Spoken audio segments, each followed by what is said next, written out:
चलने का हौसला नहीं, रुकना मुहाल कर दिया। चलने का हौसला नहीं, रुकना महाल कर दिया। रुकना मुहाल कर दिया। इश्क के इस सफर ने तो मुझको निढाल कर दिया। वाह वाह। कराची की हवा में नमी थी, बादलों की भीगी सिसकियों के दरमियान एक गर्म नई जिंदगी ने सांस ली। वो जिंदगी जिसका मुकद्दर लफ्जों की खुशबू बनकर रह जाना था। एक ऐसी बच्ची जिसके लम्स से लफ्जों में खुशबू उगती थी। बाद में वो लिखेगी, तेज बारिश हो, घना पेड़ हो, एक लड़की हो, और शायद वो लड़की वो खुद थी। आपने लिखा, बारिशें रक्स में थीं और ज़मीं साकित थी। आम था फैज मगर रंग कमाए न गए। शायद इस लम्हे आसमान भी इस लड़की का इस्तकबाल कर रहा था, जिसने बाद में उर्दू शायरी को अपना रंग देना था। इसके नाना हसन अस्करी के घर में किताबें ही किताबें थीं। बचपन में ही परवीन के कानों में लफ्जों की चांदी भर दी गई। वालिद सैयद शाकिर हसन भी शायर थे, यूं जैसे ये बच्ची शायरी में पैदा हुई थी। तालीम के दौरान मुबाहिसे, रेडियो प्रोग्राम, बहसो मुकालमा, हर जगह एक रोशन चेहरा, एक खुददार आवाज, एक हसास दिल। इसी दिल ने पहली बार लिखा, ये हम खुद ही थे जो खुद को पढ़ ना पाए, वरना दुनिया में कोई राज ऐसा भी नहीं। वक्त गुजरता गया।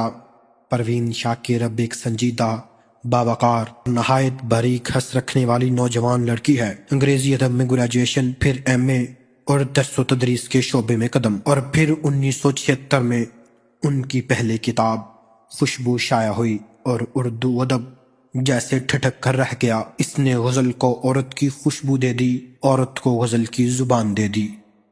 अदब ने पहली बार इतनी नरमी से, इतनी गहराई से औरत के दिल की धड़कन सुनी। वो लिखती हैं, हू बकू फैल गई बात शनासाई की, उसने खुशबू की तरह मेरी पजीराई की। ये लहजा नया था, चुकाने वाला था। औरत पहली बार अपनी पूरी निसाई पहचान के साथ गजल के बीचों बीच खड़ी थी। वो नरम दिल भी थी, मजबूत भी। गजल की जमीन में इसने औरत को एक नए रंग से रोशनास करवाया। जिंदगी भी शेर की तरह खूबसूरत नहीं होती। दिल टूटते हैं, रिश्ते बिखरते हैं, उम्मीदें बुझती हैं। परवीन की जिंदगी में भी ऐसा हुआ। इसने दर्द को भी लफ्जों में बदल दिया। परवीन शाकिर उस्ताद से सरकारी अफसर बनती हैं। कस्टम डिपार्टमेंट में एक बावकार मुलाजमत, जिम्मेदारियां, फाइलें, मीटिंग, फैसले। लेकिन दफ्तर से निकलकर जब रात का पहला सितारा आंख पर उतरता, फिर शायरा बन जाती। वो शायरा जो कहती हैं, वो तो खुशबू है, हवाओं में बिखर जाएगा। मसाला फूल का है, फूल किधर जाएगा। जिंदगी के रिश्ते भी फूलों की तरह नाजुक थे। शादी, इख्तलाफ, जुदाई और एक बेटा मुराद इसकी जिंदगी की आंखों का नूर था।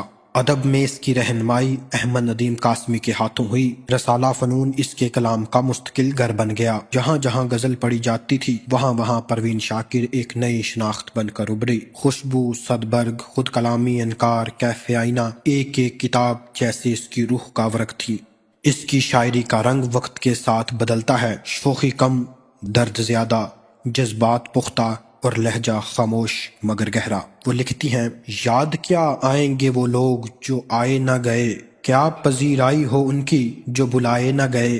26 दिसंबर 1994 इस्लामाबाद की एक सर्द सुबह परवीन अपने दफ्तर जा रही थी। गाड़ी सिग्नल पर मुड़ती है। सामने से एक तेज रफ्तार बस, और पल भर में वो दुनिया जिसमें खुशबू थी खामोश हो जाती है। सिर्फ 42 साल की उम्र में उर्दू शायरी का एक अहद खत्म हो जाता है। आज इस्लामाबाद के कब्रिस्तान की खामोश जमीन में वो सो रही है, लेकिन लफ्ज आज भी जिंदा है, उसकी खुशबू आज भी जिंदा है। रात भर मैंने खुली आंखों से सपना देखा, रंग वो फैले कि नींदों से चुराए न गए। परवीन शाकिर चली गईं, मगर इनकी शायरी आज भी यही कहती है, जिंदगी यूं हुई बसर तन्हा, काफिला साथ और सफर तन्हा, और यूं ये खुशबू, इंसानी एहसासात की खुशबू हमारी नस्लों में फैलती रहेगी। परवीन शाकिर साहबा का मुंतखब कलाम। कुछ तो हवा भी सर्द थी, कुछ था तेरा ख्याल भी, दिल को खुशी के साथ साथ होता रहा मलाल भी। बात वो आधी रात की, रात वो पूरे चांद की, चांद भी ऐन चेत का, उस पर तेरा जमाल भी। सबसे नजर बचा के वो मुझको कुछ ऐसे देखता, एक दफा तो रुक गई गर्दिशो माहो साल भी। اس کو نہ پا سکے تھے جب دل کا عجیب حال تھا، اب جو پلٹ کے دیکھیے بات تھی کچھ محال تھی، میری طلب تھا ایک شخص وہ جو نہیں ملا، تو پھر ہاتھ دعا سے یوں گرا، بھول گیا سوال بھی۔